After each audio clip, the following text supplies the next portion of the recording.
So, hey guys, listen, we're all trying to get more productive. And the question is, how do you find a way to get an edge? I'm a big believer that if you're getting mentoring or you're in an environment that causes growth, a growth-based environment, that you're much more likely to grow and you're going to grow faster. And that's why I love Growth Day.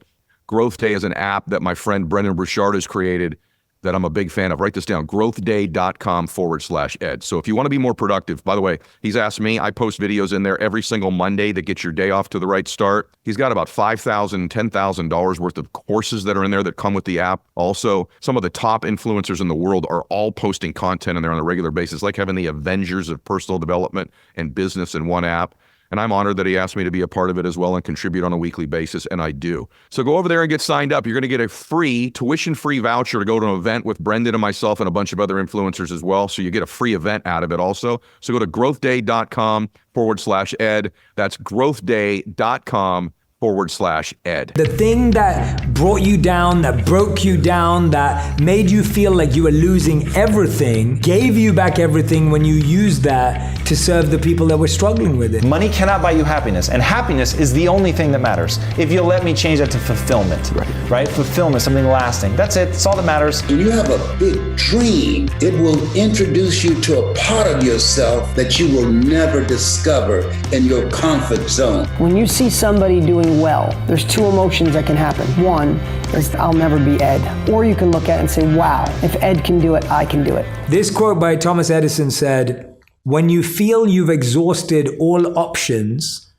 remember this, you haven't. I love that. That's the power of one more. Power of one more. And so I have lived this book in my life. Like I have lived this mindset, and it has changed my life because I've always been just one step away, one habit away, one mindset away from this amazing life that I'm grateful and blessed to live. Well, that's the truth, right? You're right. And I think the great lie in life is that, some scriptures say, well, where there's no vision, the people will perish. Whatever your scriptures are. Really, do you have no vision? If you ask the average person, you want to be happy or sad? What's your vision? They'd say, I want to be happy. You want to be rich or poor? Most people say, I'd like to be rich. Do you want to contribute or make no difference in the world? I want to contribute. Do you want beautiful memories or no memories? I want memories. So there's a vision. Our issue is depth perception. We think it's further away than it is. And because we think it's so far away, Jay, we create patterns and behaviors in our life that perpetually keep it there. Ooh. And that's what we do in our life. But what if that's the great lie of life?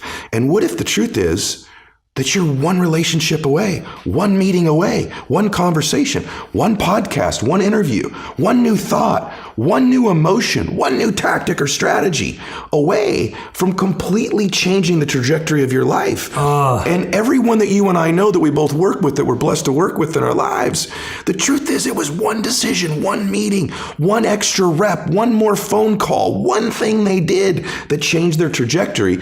Then the question then becomes, how do I do it? And so the strategies are in the book, but conceptually, that's 100% how you change your life. Yeah, and you're so right. I was thinking about this morning. Last year, I had a double hernia surgery on the front. So I couldn't walk for about a month. And when I say I couldn't walk, I mean I literally couldn't move. Oh my gosh. It was I felt like I was teaching myself to walk again. That's how it felt. It's really interesting what you just said about how we perpetually push it far away. I would wake up every morning and my mind or my initial mindset was it will be gone today. Yeah. It must have gone today. Today it will be fully healed. I'll be fine today. And I would wake up and I wouldn't be. And I would feel like healing was so far away. Yes. It would be 80% away that I was missing out on the 1% change since yesterday. You got it. Since yesterday, I made 1% change. I wasn't feeling the same pain in my nerves. I was able to be flexible by 1% more. Yes. And I was missing out on all of that because I was so obsessed with how far I was. That's the journey. And what happens is when you live with an expectation that these one mores exist, the reticular activating system in your mind filters them into your awareness. I call it the matrix in the second chapter of the book. When you wake up believing, hey, I'm one decision away, I'm one meeting away, one relationship away, that's not hokey. Your mind begins to filter the people, places, and things into your awareness. You develop something called sensory acuity. You hear conversations you weren't hearing. We've all had that experience where we're on an airplane. I can't stop hearing these people over here. Or you walk in a loud room, but you can hear your own name auditorily over all the other names in the room. That's because it's important to you and it matters. You see things. And so when something becomes important to you and you believe it to be true, the RAS goes to proving it for you. And where I learned this, ironically, I talk about it in the book, is my father was an alcoholic and had tried to get sober many, many times. And I'll never forget it, Jay. We were driving to a baseball game of mine. My dad started crying. I'd never seen my dad cry before. And he pulls the car over, and he still isn't looking at me, but he's crying, and he says, Eddie, and then he turns to me and he goes, I'm going to try to get sober. And I'll never forget this, brother. He goes, one more time.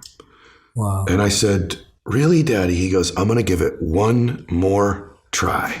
And I said to him, I said, why would this be any different this time? And he said, never said this to me before. He goes, because I love you and you deserve a father you can be proud of, and you can't be proud of me right now. And I think every great thing we do in life is one away, but it's also born from love. To talk about your book, when you love people or you love something so deeply, if that love is greater than what the obstacles might be, now you got a shot to do it. Then my dad gets sober. He comes home from rehab. I say, Daddy, are you never going to drink again? And he said, I can't promise you that. I can promise you I'm not going to drink for one more day at a time. Wow. And he lasted the rest of his life stacking those one more days up. And so I know the power of one more. And Jay, the other thing, I also know humans can change. I watched my hero do it. I watched my dad live my first 15 years. Saw him in a lot of fights, Wow, a lot of man. lying, a lot of difficult times. And then I saw this man transform.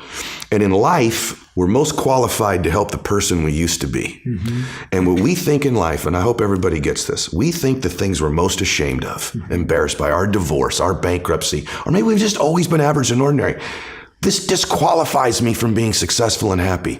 What if that's not true? What if the hardest things of your life are the very things that qualify you? I'll give you an example. You know, my dad got sober. Somebody helped him. My dad was going to take his life or lose his family, and I didn't know who it was till months ago. Some precious human being whom I didn't know.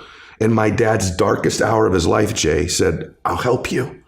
I'll help you. Little did that person know I'd be his son, and I'd help millions of people, and I'd be on Jay Shetty show, and we both help millions of people. And the more ironic thing that this person helped my dad is what qualified them to help my dad. They were a drunk. They were an alcoholic. They at one time were a drug addict. They at one time were lying and stealing and living in the shadows. The very thing that person probably figured that disqualifies me from having a successful life was the one thing that did qualify them to help my dad. So if you're listening to this and you've had something you're ashamed of, or a failure or a setback, you're most qualified to help the people you used to be. And that person, that alcoholism they suffered with their drug addiction, helped my dad live those one more days forever. That is the best explanation I've heard of how pain turns into purpose. That's right. The thing that brought you down, that broke you down, that made you feel like you were losing everything. That's right. Gave you back everything when you used that to serve the people that were struggling with it. And then there's a purpose. And, you know, if you can survive the temporary pain in your life, and all pain is temporary. I watched my father pass away last year. He was in tremendous pain. Even our bodies are temporary. Only our souls are permanent. If you can survive the temporary, on the other side of temporary pain, you meet another version of yourself, another insight about yourself. And that's why it's so important to grow as a person, because the more we grow and become a new person, we can help those that used to be like us. And that's why you and I are so addicted to growing and learning, and we're curious, because if you used to be a broken person and you no longer are quite as broken, you can help broken people. If you used to be broke financially and you no longer are, you can help people. Whatever you do for a living, at one time you didn't know about it, and now you do. You can help those who need to know about it. And so you're immensely qualified if you understand the power of doing one more. Oh, I love it. I love it. Tell me about, so let's say, and you probably come up against this all the time. A lot of the people say, okay, I'm going to practice that. I'm with you, Ed. I love you and Jay. I'm listening, and I go, yes, I'm going to practice the power of one more. Now, what I find, and this is why you're so great at teaching this, because you're not teaching it as a gimmick, a glitch, or like a little affirmation. This is like real. It makes sense. Like, it works. People get so tied to the result that when they try it the next day and the sales meeting doesn't go their way, give up. or the pitch doesn't go their way, they go, it doesn't work. Yeah. It doesn't work. Why didn't it work, and how should we respond when we fail or get rejected the next day? It didn't work because you're so attached to the outcome. I coach a lot of athletes. I know you do as well. And one of the things that's a really nuanced thing in life, it's great to have goals. You should have goals. I want to do this or that. But in the moment of execution, you have to separate from outcome in the moment that you're executing and just be present and exist. I talk about this in the book. Here's what I would say. If you're going to win long term, 95% of people have an operating system in their mind where they operate out of history and memory. I like that. And about 5% of humans operate out of vision and imagination.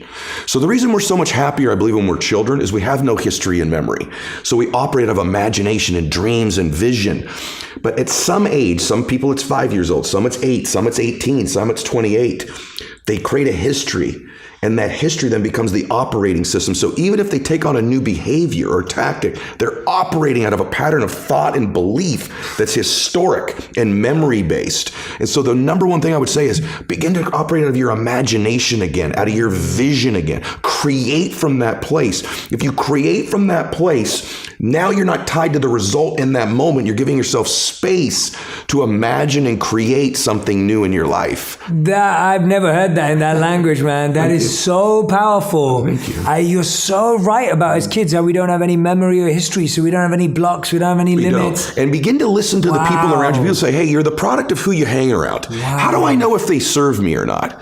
Here's one way to just deduce this, because they could be beautiful people who care about you, and they might even support you. But when you're with them, what are you ever have those friends you're with them, you're like, remember that party, remember that thing? Yeah. And if your friends are constantly bringing you to the filtration system of memory and history all the time, think this through. How often are those friends saying, hey, what are you working on now? Yeah. Where are you going? What's your vision? What do you want to create? Yeah. And maybe that sounds hokey, but you and I have both our friends have the most amazing histories, and you can't get them to talk about them. No. You have to work, because what are they still doing? Yeah. They're talking about now and where they're going. Yeah. Their viewpoint in their life is being present and having a vision for the future. Yeah. A formula for misery, a formula for lack of creativity, lack of productivity is constantly being history and memory. Yeah. Even if it's good, it doesn't serve us. And for most of us, it's not good. And we keep living from it or trying to move away from it. Create a new future. Don't move away from the past. Create a brilliant, imaginative, curious, vibrant vision for your life. I love that. Yeah, we're always trying to create the same past. Yes. As opposed to a new future. A new future. And I find that what's really interesting about that, all the studies show that nostalgia makes us believe that the past was more phenomenal than it actually was. If you remember that party you went to at college, it's better in your memory than it actually was. If you actually could have gone back and remembered how you felt hungover and what you broke a bone or whatever happened, but now in your memory it's beautiful. Beautiful. Right? So our memory also is slightly warped of the past. No question. It can make things feel much better or much worse sometimes. No question. But what's really coming out for me right now is this idea that it's something you said a couple of moments ago, and it sparked a thought for me. I remember the story that Vanessa Bryant told about Kobe Bryant after he passed away. I was fortunate enough to interview him around 3 months before his tragic passing. And she told this story, and she said that Kobe would play through every injury. He would play through every pain. He would play through everything, even when the doctors and his coaches would say, stop playing. And she asked him, she said once, why he still plays, right? Again, going back to our curiosity, not assuming you know your partner. She asked him, why do you still play? And this is just her and him. There's no cameras, she's telling this story, but at the time it was just them two. He said it's because there's someone who's paid for a ticket today. They saved up.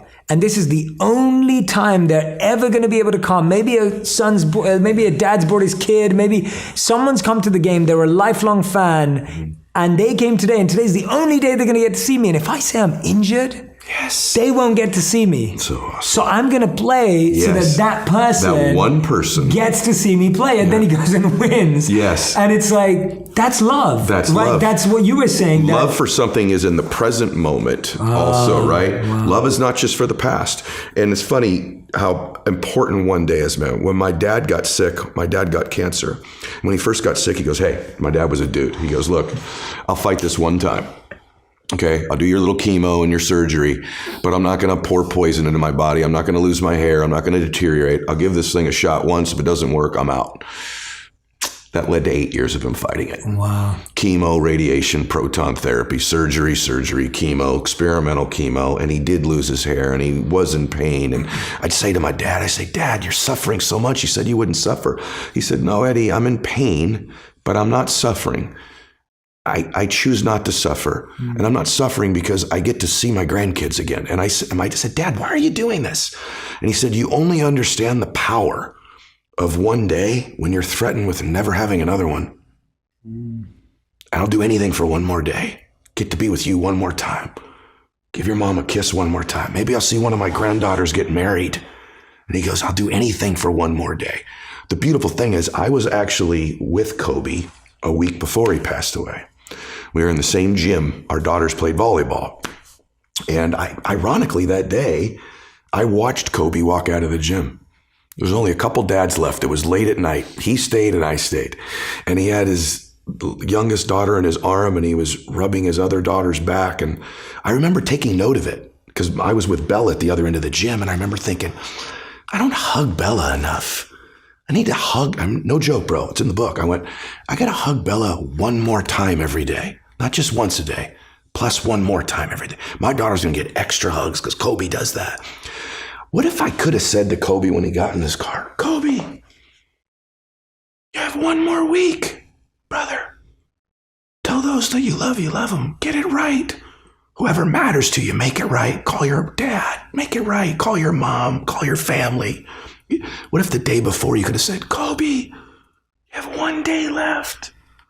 And my dad, same thing. I was with my dad when he had 1 day left. I was with my dad when he had 1 hour left. I was with my dad when he had one breath left.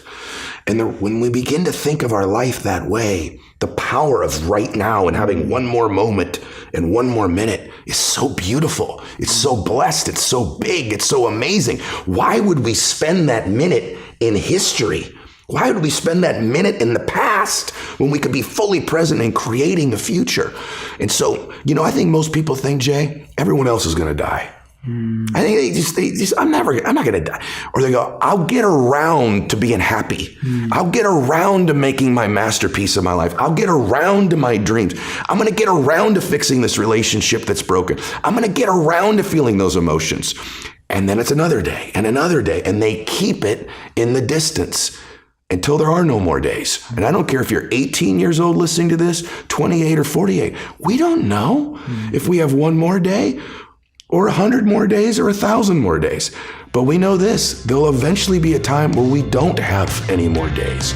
And so why would we spend the ones that are coming looking at the past? How to build something great. How to create a movement. And when I say that, I'm really talking about multiple areas. This could be how to build a great church, how to build a great business, how to build a great family, how to build a great Boy Scout troop, Girl Scout troop, any movement you want to build. Anything great has the elements we're going to cover today. There's a lot of detail here and hopefully some inspiration for you as well. So, there's a great book I read long time ago. I'm going to show my age here, called Selling the Dream by a guy named Guy Kawasaki. And what it really was is Guy Kawasaki was the guy that kind of helped market Macintosh way back in the day for Apple. And it was a study of the history of Apple. And basically his contention was that all great movements, I think all great families, all great churches, all great everything, sell the dream. The leader of that enterprise is almost evangelical, almost like a preacher, evangelizing for their cause. Great businesses, those of you that are business people, great businesses have a cult-like following, have a religious-like following. It's something that all great movements have. Apple has it. The great fitness companies that you think of, any company that's really flourishing has kind of raving fans. And a level past that is almost cult-like and religious-like followers. They believe that deeply. And by the way, I don't mean that it in a sacrilegious way, like they believe in it more than they believe in God. You know exactly what I mean when I say that. Deep raving fans. And those followings are led by evangelists. All great business people. I think all great dads, all great moms should be evangelical about their family. All great business leaders should be evangelists, constantly touting the greatness of your family, the greatness of where you're going, the greatness of your company. For whatever prism you're listening today through, or whatever filter, whether you're listening to this and you want to be a better mother, a better father, a better pastor, a better business leader, a better entrepreneur, I think these things we're going to talk about today are going to rock your world, absolutely. And so how do you build a religious cult-like following in your business, and how do you become more evangelical about your cause? I want you to write these 3 things down right now as a dad, as a mother, and as a business leader. Dream, crusade, recognition. These are the 3 pillars of building anything great. Great evangelists, great leaders and families are constantly selling the dream. Mom's selling the dream. Here's where we're going as a family. We're amazing. We're going to do something great. It's going to be a great day. Great business leaders. Here's where the company's going. This is what we're going to accomplish. This is the vision. This is the future. This is the road we're heading down. This is how amazing it's going to be. See, great leaders always sell the dream. Leaders must have vision because of your position. Just by being a position of a leader, you are in front of everybody, aren't you?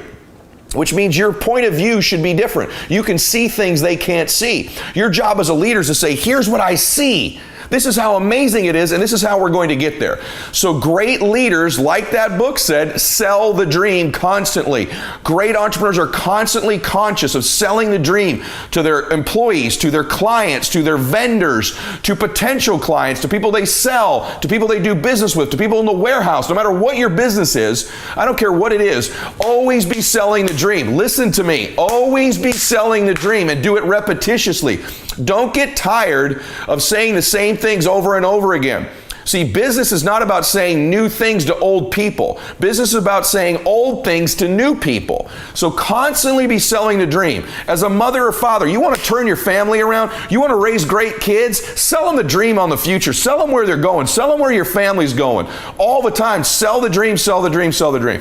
Second element is crusade. If you're going to build a cult-like and religious-like following in your business, for example, your crusade, constantly messaging your crusade, your cause, your mission. These are all in that same thing of the difference you make in the world, the contribution you make. You must be messaging it all the time. We're making a difference. This is our cause. This is our mission. This is our crusade. These are the 2 big messages that all great entrepreneurs that are evangelical create. They're constantly selling the dream, constantly selling the crusade. This creates a culture. All your systems, all your messages, all your marketing, all your social media, everything you do is about dream and crusade. You want to create an infectious environment in your company? You get on fire about selling the dream. I don't care if you're a 2-person dry cleaners. You sell the dream of having 4. You sell the dream of making 10 of them or 20 of them, and you have a crusade about it. We do the best job. We get clothes the cleanest. We're meticulous. We take it to a level nobody else does. We care. We make a difference. We help people make more money because they're sharper dressed in our clothes. I don't care what your business is. If you make sandwiches, the crusade of being the best and them eating healthy or them enjoying it or bringing passion to people's lives or pleasure to their lives, talk about your crusade and your mission. If you're in the financial business or the real estate business or the fitness business, I don't care, the tech business, what's the dream? What's the crusade? What's the mission? And sell it over and over and over again. This is how we build a following. And then lastly, recognition. Always be recognizing people. Always be holding people up. Always acknowledge people that are performing at a high level. Build an environment where you're recognizing people all the time so that people want to rise up. You know, if you have an environment of recognition all the time, that the people who aren't being recognized see the ones who are and want that to happen. So recognition elevates the company, elevates your vendors, elevates your clients. By the way, what do you do to recognize your clients? What do you do in your business to recognize your clients? What do you do to recognize your recruits? What do you do to recognize your employees? What do you do to recognize your vendors? What do you do to recognize your assistant? What do you do to recognize people? How great are you at recognizing people, right? And if you show me a leader who sells the dream, who's got an unbelievable crusade, who's got recognition in place, I'm going to assume you have systems in place because you can't function without those as an entrepreneur. But the separator between the good and the great, the extraordinary companies, the movements, the systems are not the separator. The systems are fundamentals to even get in the game. But once you're in the game, how good's your dream selling? How repetitious is it? How believable is it? How big is it? And by the way, on selling the dream, you have to sell a big enough dream to people that everybody's dreams who come in contact with you can fit inside the one you're selling. Do you do that? Are you cognizant of selling it big enough that everybody listening to you, whoever that crowd is, their dream can fit inside the one you're selling? Your crusade and mission, is it emotional? Is it compelling? Do you hold up evidence of it? What do you do to reinforce it? Do you, on a regular basis, hold up success stories? Do you reinforce it with the stories you've had? Do you reinforce it with the message you have? Do you reinforce it with your own behavior? So how well do you reinforce the cause, the mission, the crusade of your business? And then how do you do with recognizing people? Do you have an environment full of recognition and enthusiasm and winning and progress happening all the time? Do you constantly find ways and reasons to recognize the people you work with and your clients? As a mother or a father, how good are you at selling the dream of your family? We're special. We're a great family. We do great things for people. We're going to win in our lives. We're going to travel the world. We're going to make a difference. Then they get to the crusade. This is the kind of family where we serve people. We got a mission as a family. We're about making a difference in the world. We're special. We're givers. Do you do that? And do you recognize people? Man, you look beautiful today. You look amazing. Great job on your test. I'm so proud of you. You're my favorite. Do you do things all the time to recognize your children and your spouse? How good are you at that? Like, just take a step back and breathe for a second. When's the last time you recognized your spouse? And do you do it repetitiously and regularly all the time where it's infectious? Do you recognize your children? Do you recognize your parents or your siblings? How good are you at just, I love you, I believe in you? Do you call them? Do you text them? Do you write handwritten notes? Do you hug them? Do you just have an environment of recognition in your household? See, I think a great family's got a dream. A great family's got a mission and a cause. And a great family recognizes each other. That's what a great church does. It's what a great football team does. It's what a great business does. The most powerful force in the history of the world is religion, right? And I'm not talking about building something that's as important as someone finding God, but I am talking about building the same elements. See, Rick Warren in The Purpose-Driven Life wrote this great book, the best-selling book of all time other than the Bible. And in that book, he lists 5 things that are sort of the keys, purposes to a religion. Right? I thought it was interesting. So I'm going to give you what those 5 keys were because I think they apply to business. I think they apply to family. So we're going to listen to Rick Warren's 5 things. I'm going to give them to you right now. And then I'm going to tell you they apply to business for you being evangelical and creating a religious cult-like following for your company and your products, which is what you all want. So those 5 things are fellowship. 2, discipleship and education. 3, worship. 4, ministry and service. And 5, evangelization. These are the 5 purposes of a religion that he lists in The Purpose-Driven Life. So how does that apply to business? Let's start with fellowship. You want to create fellowship in your business. You want to create a community type environment for your clients and the people that work with you because people want to belong in life. Number 1 need for human beings is the need to belong. So if you're not creating that in the atmosphere around your company, again, if it's a dry cleaners, what do you do when they walk in to make them feel like they're a part of a community? Things you say, things you give them, signs that are on the wall. It begins to build a community. If you have a financial services business or a real estate business or a tech business or a nutrition business, what are you doing to build community around your business? Could that be your social media, your website, your environment, the workplace, the things you mail to your clients thanking them? What are you doing to build community or fellowship in your business? Number 2 is discipleship or education. What are you doing to build disciples, which means what does your company believe in? What did it stand for? What's the action that you want to give them? The way you build people who are raving fans and followers is they know what you stand for. They know what you believe in. They know what your mission is. This is the way that you begin to build sort of disciple type following. And then the second thing is education. Every business can be teaching somebody something, and that's another way you build raving fans and building disciples is by teaching them something. So your business ought to have an educational slant to it in some way. You need to be thinking through how you begin to create that in your business by teaching people things. And that could be just a value proposition. It could be something you stand for, it could be something you mail them, something you teach them, but it begins to build discipleship and education in your business. The third purpose of religion that Rick lists is worship. And we do want people to kind of be in our presence in our business being that in love with who we are and what we do. In religion, they worship a creator. In your business, they're going to worship your cause and your mission and what you stand for. And so it's got to be constantly messaged all the time. In some way, shape, or form, worship is a strong word for really believe. Strong word is to really be connected. A strong word to believe that you're different and unique and special and cause-oriented. People want to be a part of a movement, just so you know, even as a consumer. That's why you see people wear the t-shirts of different brands, anything they can do to say, I belong here, and I belong here because I worship or I believe in the cause, I believe in the mission, I believe in what this company stands for. That could be what the leader stands for, the product stands for, the delivery stands for, the industry stands for, but they need to know what you stand for. 4 is ministry and service is one of the purposes that Rick lists for religion, and that's also true for a business. Businesses exist to solve a problem. Your messaging needs to all the time be about the service that you do, because it's how you mobilize people. You mobilize people around that mission. You're going to hear the common theme here of dream, mission, and recognition. And inside this, what are you doing to recognize the people that are in your service? For example, in a church, if you've ever been to a church, there are people who get identified roles, don't they? There's the pastor or the priest or the rabbi, etc., and whatever the religion is. There's also the ushers. There's the people who do the sign-ins. There's the people who lead worship service, who play the music. These are forms of recognition inside the organization. What are you doing to recognize your client? What are you doing to recognize your colleagues, recognize your recruits at every level, all the time? This is how we begin to build this part of the element of our cult-like religious following. And then lastly, evangelization. Think about all the people who you maybe think are some of the best business people or most influential people you know. Everybody from, and they're different. Think about this, from Martin Luther King to Oprah Winfrey to Mark Cuban to Steve Jobs to Mark Zuckerberg to Elon Musk to the guy I see on TV all the time. You seen this guy with the pillow, My Pillow, the guy with the mustache and the blue shirt and the cross things. I don't even know the guy's name, but he's like evangelical for his cause of why his pillow will help you sleep better. And he repeats it over and over and over again. This is a part of building that religious cult-like following, is being evangelical about your company all the time. What do they all have in common? Because they're all different people. Maybe you look at me this way.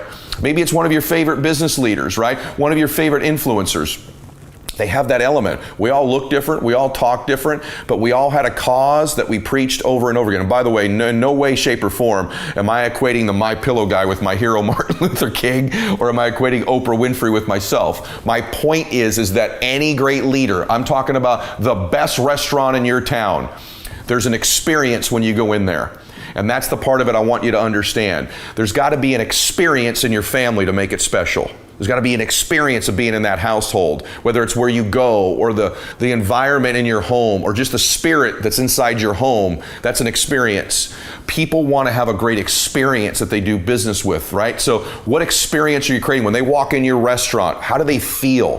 From the very beginning they meet with you to the end of their meal, what's the experience that you want them to have? In your business, the transaction they make, if you're, say, in the financial services business, what's the experience that you want them to have?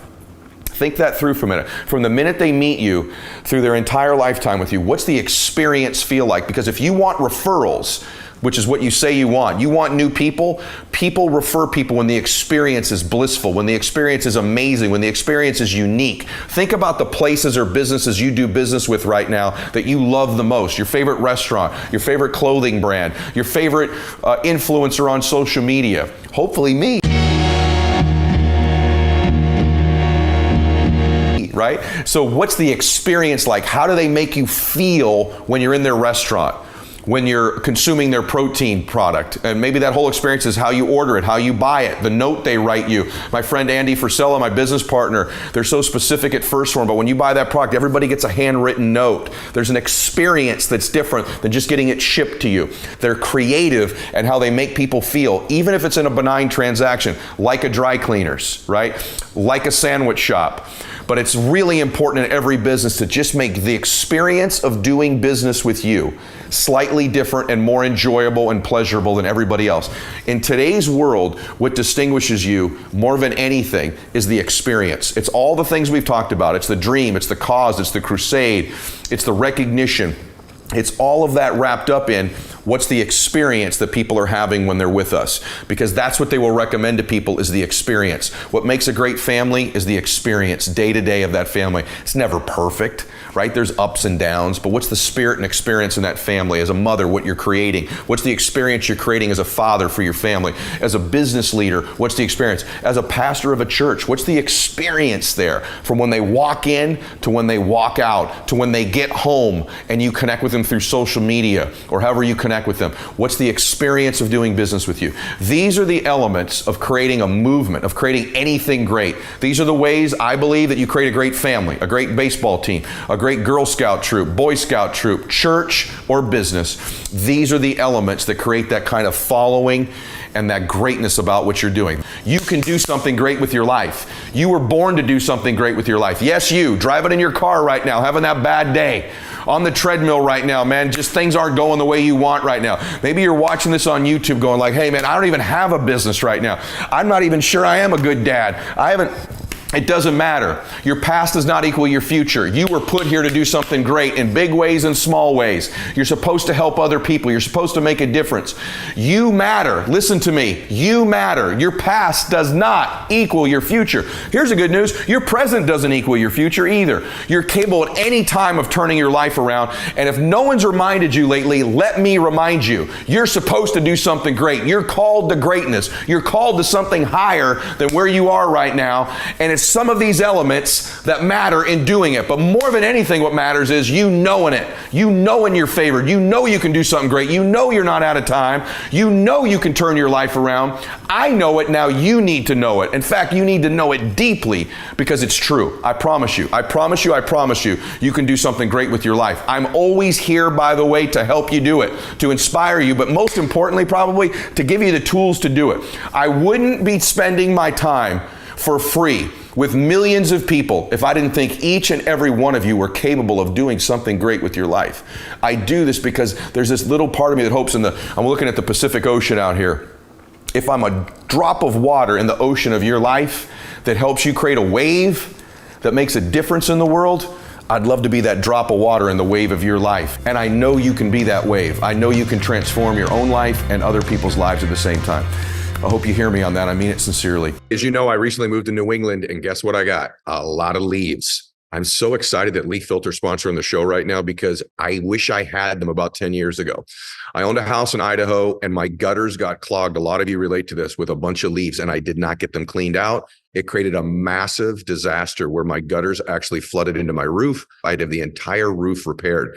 Now that I'm living back in New England, I got leaves everywhere, and I am all over it with leaffilter.com. Every single installation comes with a lifetime guarantee and a free inspection. So make sure you protect your home and you never have to clean out your gutters again with Leaf Filter. Leaf Filter is America's #1 gutter protection system for a reason. Schedule your free inspection and get up to 30% off for your entire purchase at leaffilter.com/Ed. That's a free inspection and up to 30% off at leaffilter.com/Ed. See representative for warranty details.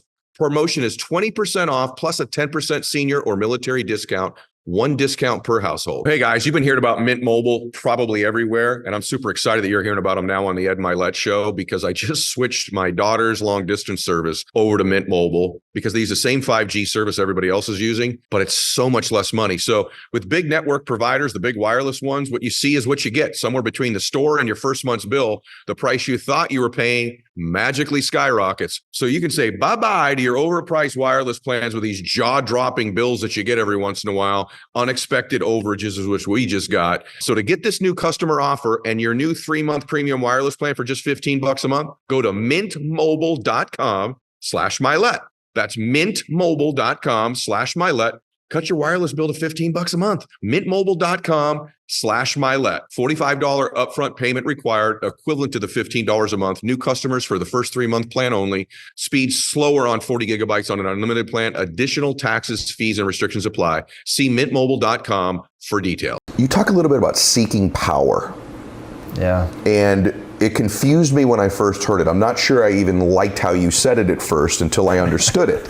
And so can you talk to everybody about seeking power and what that means? Yeah, this is another one of those things that internally for me, it's such a beautiful concept that I was so surprised the first time I said it out loud and somebody was like, oh, that's gross. And I was like, okay, I need to explain this then. Yes. So to me, power is the ability to close your eyes, imagine a world, a beautiful world, the world that you want to exist, open your eyes, and then be able to actually make that world come true. And so when I say I'm seeking power, I'm saying I'm seeking the skills that will allow me to make the world a better place.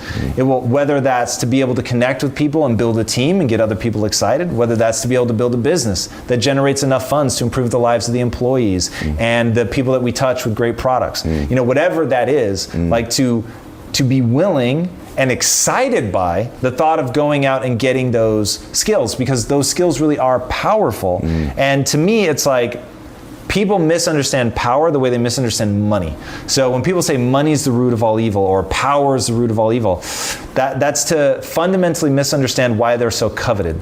So the reason that I can say all day, I can tell people, and I've lived this, money cannot buy you happiness, and happiness is the only thing that matters. If you'll let me change that to fulfillment, right? Fulfillment, something lasting. That's it, it's all that matters. But I'm even still chasing money. So the question becomes why? If I know that money in and of itself won't do anything for me, why is it still so interesting in my life? And the reality is because money actually is powerful. And what I mean by that is money's a great facilitator. If you don't know why you want the money will be empty, you will buy things with it, and it won't do anything for you. Because here's the thing that money can't do that people don't realize. When you look at somebody with money, especially when you don't have it, you admire them. And so you think, if I had money, I would admire myself. But it doesn't work like that. So once you get the money, the thing you thought would happen to yourself, the story about who you are, you think is going to change, and it doesn't. So that's when people become totally disillusioned. They think, if I have the Ferrari, I'll think differently about myself. If I have the house, I'll think differently about myself. Your insecurities are coming with you wherever you go. So if you think anything external is going to change that, the only thing that changes your insecurities, show up in the gym, put in the effort, go to work, do the things, suffer in service of somebody else, do something to bring beautiful things to people that you love and care about, do something beautiful to bring something to somebody you've never even met. Those things will change your story. The money's never going to change your story, but the money has allowed me to build a business. The money has allowed me to not have to worry. The money's allowed me to help my mom not have to worry. The money's allowed me to bring on a team of employees and not have to worry about going bankrupt. Like, it does real things that allow you to actually impact people. And I believe that commerce is the only way to create a self-sustaining economic engine that isn't just charity. Charity, you have to go at, like, here's what people don't understand about charity. Charities survive by going and asking money from someone who's figured out how to make money. So how can you then be annoyed that some people are out making money? Even charities are funded by the people who figured out how to make money. So my thing is, make your charity a for-profit company that does good in the world, where every product that it sells, the world becomes a little bit better, right? Now, like, that to me is where, in the 80s, it was like a way growth story. It was just like, make as much money as you can. Social media has changed, all of that. That shit is dead as disco. Like, consumers just won't stand for it. They want to know who you are as a human being, and whether or not your product's going to add value. If they don't like what you're about as a person, your mission, your why, they're just not going to get into it. They're going to go to the next person who has a similar product and a better why. Oh my gosh. So that becomes the thing. So money is powerful. Power is effective. It's the same thing. Once you understand my definition, power isn't to lord over somebody. Power is to close your eyes, imagine a world, and then make it come true. Love it. Oh my gosh. There's a level past that you possess, by the way. Thank you. And so what makes you attractive is that, because people do have big whys and they do want to know who you are, but a rare thing is congruency. Someone who actually does the things that they say they're going to do. In other words, if you watch their life with the sound turned off. So I always say this, if I turned the sound off and the words somebody says and I just watched them like an old black and white movie without the sound, what would those actions tell me? And this man and his wife, Lisa, have dedicated their lives, frankly, since becoming wealthy, to making an impact in other people's lives. And if I watched your movie, because now I know you, with the sound off, it's congruent. That's what makes you so attractive, especially to somebody like me and to the audience, because I know, you won't say, but I know the sacrifice you've made of time. You and I right now, fortunately for both of us, could be anywhere in the world that we want to be. We're sitting here together, helping people, right? And I know that on any given Monday, Tuesday, or Wednesday, you could be doing anything you want with who you want at any time you choose to. And you choose to be doing this. I know the financial sacrifice you've made to do this. I've watched what you've turned your home into, this unbelievable studio. Your life is about this. When I introduced you as the greatest speaker that I've ever seen, and by the way, I think that shortchanges, I believe, greatest teacher, communicator that I've ever seen in my life. And the other one that made the impact on me was Art Williams, who I know you would both agree with. There was an amazing communicator, still is. And so I met him one time. And he gave me a nice compliment about a talk I had given. And so I said, well, there's two I've ever seen in my life. And I said, it's you, Mr. Williams. And I said, and then Les Brown's in a class all his own. And I said, he's so talented and gifted. And he stopped me. And this leads to your mother. Again, a situation that I know about, I'd like you to share. And he goes, he's not that talented and gifted. He's a worker. He works. Les works at it. This is a skill he's developed. He wasn't born with this. He's worked at it. If you knew the people I know, this guy is on the road. He works. And then I was listening to you, and this amazing, your mother's this theme in your life. But when you were a young boy, your mother lost the ability to work. And so I think the story is she starts sort of like making a little moonshine to sort of support the family, right? And something happens, and I think you're like 10 years old, something like this, right? And then you got to take over. Would you just share this? Because I think everything happens for us, not to us. Our test will be our testimony. And the messes of our lives don't disqualify us. I think so many people think this mess I'm in, this divorce, this business failure, this choice I made I'm not proud of, that I'm ashamed of, it disqualifies me. My background, my upbringing, I'm disqualified. Turns out you can turn those things into be your testimony. And this situation with your mom, I think, triggered this work ethic in you at a young age that Art told me about. Yes, Mama, she started selling homebrew and moonshine, and it was difficult for us at that time, for her raising 7 children. She was injured on a job. And so she promised our birth mother that these children will never go to bed hungry. We will always have a roof over our head and clothes on our back.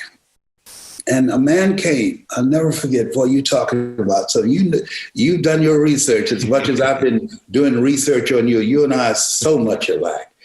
and this guy, his name was Calhoun, and he knocked on the door.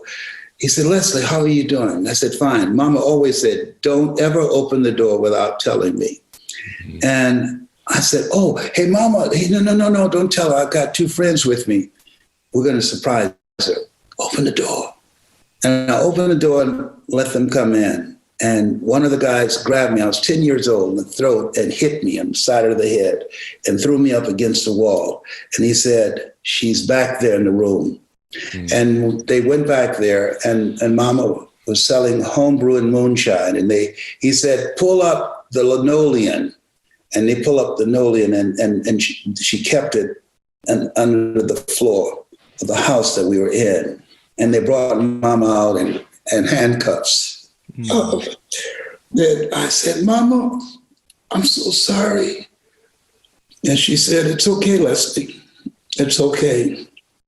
And she never, ever, ever mentioned it when she came back. And so we don't have any relatives. We adopted. So the neighbors, they will come in and bring us food from time to time. And I would collect copper and aluminum, and sometimes stand in a corner. Hey, boy, come over and get on a truck with older men to move heavy equipment. But years later, fast forward, man, I had it in my heart. If I ever saw this guy again, I'll kill him. And boy, God, he has a sense of humor. Here I am talking to my young son, John Leslie, who's a speaker and trainer. I said, John Leslie, anger is a wind that blows out the lamp of the mind. He said, what do you mean by that, Daddy? I said, don't allow anger to govern you. Never make a decision while you are angry. It blows out the wind of the mind. You'll make decisions and do things that you will regret later. Wow. And this time, a guy comes over and tapped me on the shoulder. And he said, hello, sir. I just want you to know we here in Miami are so proud of you. I had a talk show that King World had paid me $5 million to do, the Les Brown talk show. Now look, I'll never forget his face. I said to myself, oh my God, it's Calhoun. Oh my God. Now here's my son here, and I'm looking at this guy's face who put my mother in jail. And man, I was get short in the breath, and John Leslie said, Daddy, you all right? I said, no. And this guy, he just kept on shaking my hand. Man, yes, Leslie, man, you really making us all proud. And I said, excuse me, sir, excuse me. And I went outside, and my son said, what's going on? Is this something you ate? I said, no, John Leslie. I gotta go. I said, let's get in the car, I gotta go. He said, what's happening, Dad? And I drove away for a little while, and I parked on the side to collect myself. I said, that man, he's the one that put your grandmother in jail. And I promised if I ever saw him again, I would kill him. He said, oh, God. I said, John Leslie, you know what? It's a God moment. He said, why? I said, I got that hatred out of my heart for him because you were here. I have to model what I'm teaching you. People say, practice what you preach, but now God put it in me. I got to preach what I practice. I got to forgive. And forgiveness is not forgetting. Forgiveness is remembering without anger. I forgive him, but most of all, I forgive myself. Please forgive me, God, for carrying this anger and hatred all these years. Wow. Yeah. Wow. It was deep. I've never told this story before. Oh, my gosh. Man, this thing, Forrest Gump had a point. Life is like a box of chocolates. You never know what you're going to get. That's all I got to say about that. I can't believe you just shared that with us. Oh my gosh. Your life is, one of the things about you, Les, is that your life is such an example of what's possible. I mean, everybody, I want you just picturing this about this beautiful man. I want you, he's born, his mother ends up giving him to adoption to Mamie, he and his brother. They live in these conditions. He's 10 years old. His mother has to go away for a while. He's got to support the family. He's had all these incidents he's had to observe up close. There are other ones with his mother when she's cleaning houses and this woman claps her hands because she's got to know when her mother's in a room because she's going to steal something, which his mother would never do. This man goes on to influence millions, literally millions of people's lives. And then this is what's great about all of us making our dreams come true. When you make your dreams come true, the dreams of other people and dreams you can't picture also come true, because then he influences this goofy dude, me, 20-something years old, working at an orphanage, and it inspires me to change my life. So it's just, your life is such an example. And what's interesting to me, Les, is it was mainly tied to mom, meaning you wanted to do something great for your mother all your life. And that was bigger, I think, than any obstacle that got in your way. I'd like you to share this with people because I think most people don't understand the power of having something big you're going after that means more to you than the pain you're going to have to go through in order to get it. I don't think enough people set huge, big goals that are from the heart. Don't you agree? Yes, you said that. I was listening to you last night. Dexter Yeager, as you know from Amway, he said if the dream is big enough, the odds don't matter. And so when you say dream big, that's major. One, there's power in pursuit, because as Jim Rohn said, it's not the accomplishment of the goal that matters. It's what you become in pursuit of the dream in the process. Because when you have a big dream, it will introduce you to a part of yourself that you don't know right now, that you will never discover in your comfort zone. Because in order to achieve that dream, you've got to die to who you are now. I must die daily. You must die to who you are now to give birth to who you are to become. I believe that all of us have stories of greatness in us. And follow me as I say this, as this download.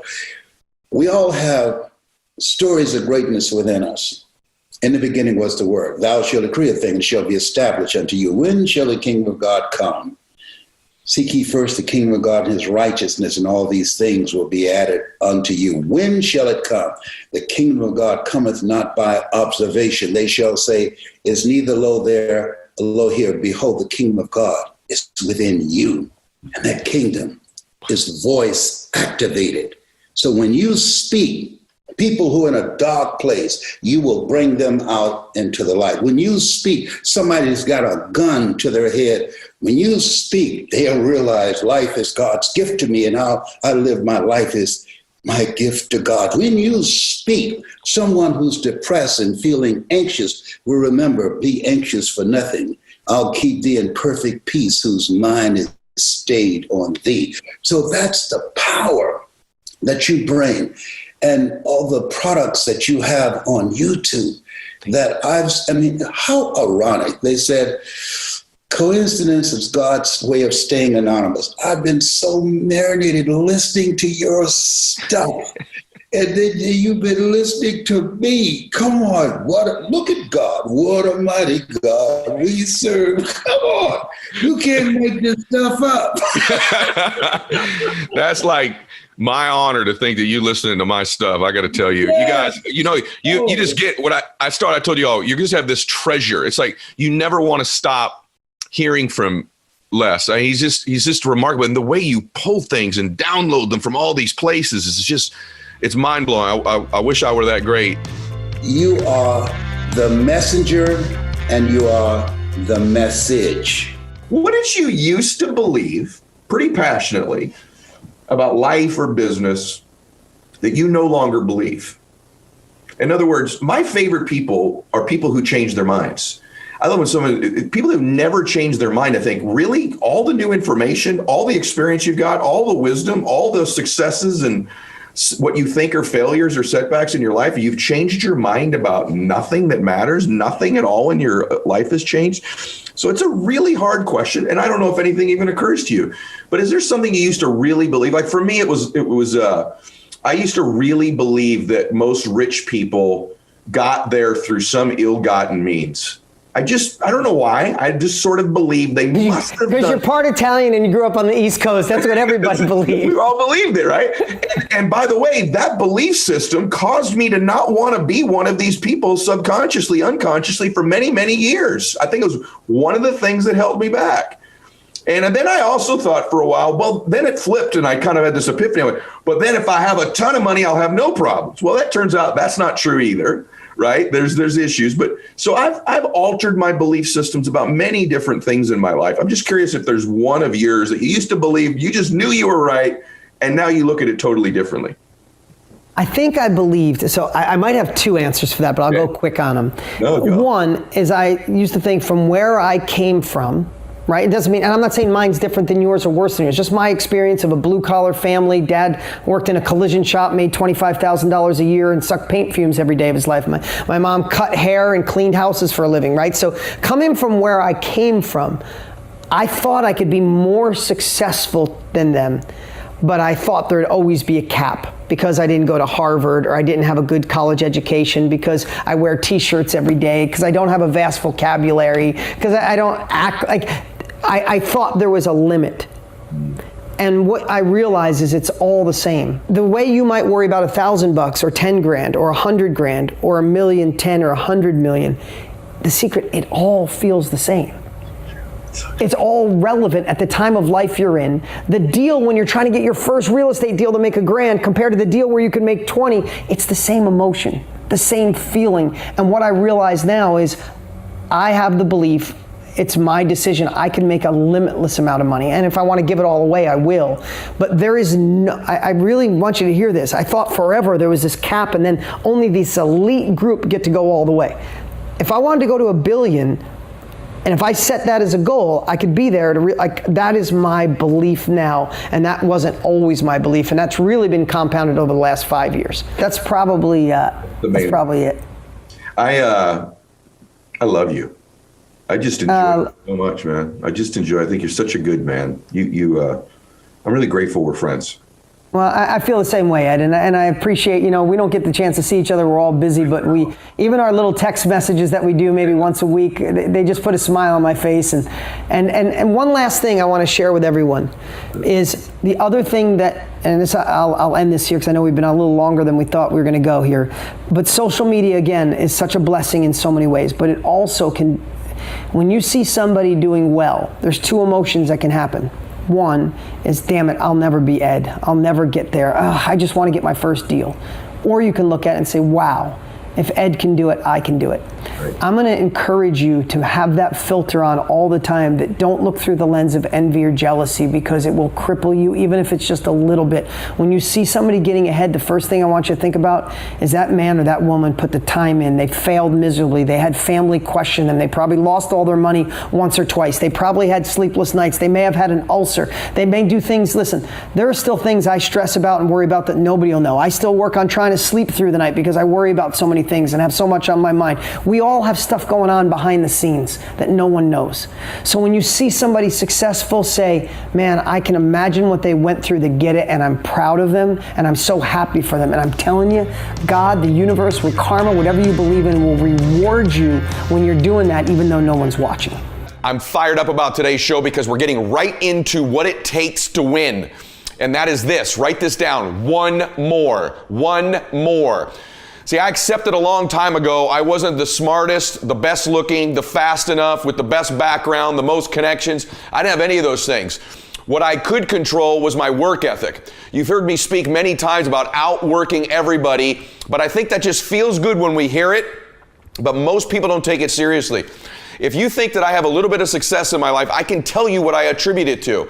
Yes, self-confidence, yes, mindset, visualization, goals, all the things I talk about all the time. Listening skills, influence, energy transfer, how to be happier, all of that stuff applies. When you get to winning, for me, it's come down to maxing out. And what maxing out means is you do one more at least than you think you're capable of. So when you're done, whatever you're doing, whether it's at the gym or phone calls or meetings or in sports, one more shot, one more throw, one more swing of the golf club or the baseball bat, the separator is for the winners, they do one more. I'm addicted to one more. And so I want your mantra going forward to be one more. What does that look like if we're working out? That means when we're in the gym and we say, I'm going to do 5 sets of 10, I'm crazy. Like I'm a psycho because I want to win. I want to be somebody. I want to separate. I want to compete. And the way I do that isn't with my giftedness, because I wasn't born with a bunch of gifts. And I think gifts are crap. I think for the most part, gifted people struggle in life because things come easy to them. I like that things haven't come easy for me in my life. I like that I don't have natural talents in every area. And maybe you like that about you too. Maybe you've looked at yourself all your life and thought, man, I don't have that natural beauty or that natural talent or this gift for creativity or intellect or humor. I don't have any of those things. But what I got is I will outwork you. And so at the gym, one of the things I focus on, they say it's 5 sets of 10. When I'm at 10, I go one more, bam, 11. If I'm running on the treadmill and it's a 45-minute run, I never finish at 45. I always go one more minute, 46. If I'm at the office and I'm supposed to make 25 phone calls that day, when I'm at the end of the day, I always do one more.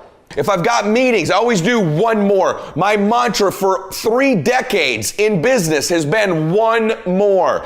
Why? Because we get out of life what we think we deserve. And I'm the kind of guy that I know when you do 45 minutes on the treadmill and I do 46, I deserve to be fitter. I know that when I'm lifting weights and I watch you do 5 sets of 10, and every single time I do one more. When it's a set of 5, I do 6. When it's a set of 8, I do 9. When it's 45 on the treadmill, I do 46. When it's supposed to be 20 phone calls, I make 21. When it's supposed to be an 8-hour workday, I work 9. Whatever it is, I always do one more. And what that does is it makes me eventually think I'm doing things other people aren't willing to do, so I should get things other people aren't going to get. And if you go to the root of the things I believe philosophically about winning, the people that win, the great athletes that I coach, when I watch the really gifted golfer and the one who actually wins, the gifted golfer, they do what they're supposed to do. You'd never know they weren't working hard. It's not like people don't work hard. Everybody works hard. That's a given now. But what's the separator to where you become the maxed out version of you? See, the gifted golfer, they hit their 100 balls because they're supposed to. But the not so gifted one that ends up winning, they hit 101 or 110 or 120. I watch them on the driving range and you can hear them say, one more, one more. What's the difference between Kobe Bryant and other gifted NBA players when he played, or Michael Jordan, when they played. Or right now, Kevin Durant, people tell me, or Steph Curry, they're constantly, when everyone else is done shooting in the gym, they say one more. Larry Bird was legendary for one more. The people that would throw the passes to him, the ball guys in practice, say, he always wants more. The great hitters that I know, the Mike Trouts in MLB, they're gifted, but they just take a little more. They take that extra batting practice, that extra session. They're always doing extra. That's the separator. Like, you can learn all this stuff. You can digest all the tactics information that I give out, but if you're not willing to do one more, eventually there's a part of you that says, maybe I don't deserve it. I'm just doing what everybody else is doing, and that's not good enough. It's not even good enough to do more than everybody else. It's your maxed out level. It's one more of everything. And so whether that's a phone call, an email, a text, an appointment, one more time you tell your spouse you love them. One more time you go in and kiss your children goodnight. One more hug of somebody. One more phone call. One more everything. I want your theme to be one more. Have I said that enough times for you today? So what's that really look like in application? Well, the second thing it does for you is you actually do more reps of whatever it is you're doing. And when we do more repetitions, we get better. And when we do more repetitions, we're more productive. So number one is the psychology part. If you're someone who's always doing things other people aren't willing to do, you always max out, you always go to the next level, you convince yourself you deserve to win. You can take low self-esteem, low identity, low confidence, and change it over time by building this habitual addiction to doing one more, this obsession of one more. All the greats do one more and all the average don't. It's not that the average don't work hard. It's not that the average at your company, it's not that they don't work hard. They probably work pretty hard. But do they always do extra? Do they always do one more? Do they always do 10 more if they need to? Do they always get after it? The other part of it, number two, is you just get better because of the reps. You're just doing more of something, you get better. You get stronger. You become a better phone caller when you make one more phone call every day. You become a better communicator when you do one more meeting every single day. You get better at coordination in your sport or at the gym by just doing more reps. Yes, you get better. So that's the second layer. But the third one is you stack the odds in your favor. See, for me, I want the odds that I'm going to win to increase. The larger numbers we play in life in every area, more is always better. People tell you, more isn't always better. And almost everything, more is better, just so you know. And almost everything. People who tell you more isn't better in most things are lazy, and they try to justify their own weakness. Don't let people who are justifying their own weakness convince you that you working hard, you doing more isn't the pathway to your success. People say, well, you got to work smarter, not harder. That's a lie, because everybody who wins works smarter. The separator is who works harder. And by the way, we become smarter through working harder. All the new revelations, all the breakthroughs, all the new discoveries always come when you're doing one more. Always come through more repetitions. You find new ways, new strategies, new words, new keys by higher repetitions. So even if you believe working smarter is more important, you will become smarter by doing more. So if you work 300 days a year, let's just say 300 days a year, that's 300 more phone calls every single year. Over 5 years, that's 1,500 more contacts. 1,500 more contacts. Just think about that just for a second. Over 30 years, that's 9,000 more contacts. What are the odds the person who makes 9,000 more contacts or even 300 more a year are going to win? You give me two average people that walk in a room. Same ability, same skills, same backgrounds, same product. One of them makes 300 more contacts a year than the other one. Who's going to win? We know. How about over 5 years? One of them makes 1,500 more contacts over 5 years. Who's going to win? Over a lifetime, 30 years of work, one makes 9,000 more contacts. Who's going to win? You stack the odds in your favor. Never mind the person who made the 9,000 more contacts is better. They've got more reps. They've got more confidence. They believe they deserve to win. They just have 9,000 more opportunities. How about a golfer? One of them makes 300 more swings a year. And that's just one more swing a day. Right? And over 5 years, 1,500 more, 9,000 over a lifetime. Who's more likely to win? So you pick anything you want. You begin to stack the odds in your favor. How about at the gym? If every day you went 1 more minute in your cardio, so it's supposed to be 45, you do 46. Do you know what that starts to do to you? You start knowing you're different. You start knowing you obliterate standards. You start knowing you can break through. When you break through an artificial barrier like 45 minutes, you do one more. It sets a catalyst for your entire day. It sets a syntax. It sets a mindset for the rest of your life. Never mind the fact that if you do 300 more minutes, which is 9,000 more over your lifetime, who's going to be more fit? So you begin to stack these things and your entire life changes. This is what I like to call compound pounding. Most people underestimate what time can do when backed up with massive activity. Right as I'm speaking to you, I'm looking out at the ocean right now, and there's a massive rock formation, and you can see the rivets in the rocks. And what caused those rivets in the rocks was compound pounding of the ocean hitting that rock over and over and over again. Over and over, compound pounding against that rock. And over time, that ocean breaks the rock down. Over time, where you can see the breakdown in a rock that water does hitting it. Think about that over time. Not one time when the water hits it, not 2 times, not 5 times. When you add up years and years and years of that water hitting the rock, it breaks it down. And that's like getting through to your dream. You have to be like that water hitting the rock I'm staring at right now, that over time, that compound pounding breaks down the barriers, breaks down the obstacles, breaks down anything in your way of getting to your dream. So I'm sold out on all the strategies and tactics that I teach you. But what I believe in completely is the power of compound pounding. And here's the crazy thing about most people. They will give up on their dream before the compounding has been allowed to kick in. So they'll work at it and they'll work at it and they'll work at it and they don't see the breakthrough. But what they don't understand is that rock was getting ready to break if you just keep pounding against it. But because most people don't see the evidence, see, if you watch that water hit that rock over one day, you're going to see no difference. 2 days, no difference. 5 days, no difference. Maybe even a year, there's no difference. Maybe even 5 years. But you have the compound pounding of every wave hitting that rock over and over again. There's an inevitability to the breakdown of the rock. That's true of your goals and dreams as well. There's an inevitability to success. It's not a matter of if, it's a matter of when we adopt one more, when we adopt compound pounding.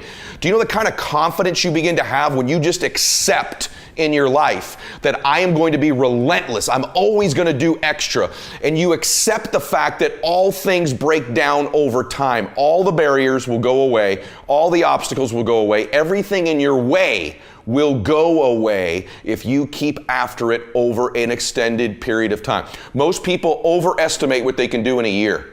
They do. They set up goals for a year and they overestimate where they're going to get to. And they dramatically underestimate what they can do in a decade. And the reason for that is most people don't understand the power of compound pounding. So I want you to accept today that you're going to be relentless, that you're going to keep coming, that you're like a dripping faucet. You're like those waves hitting the rock.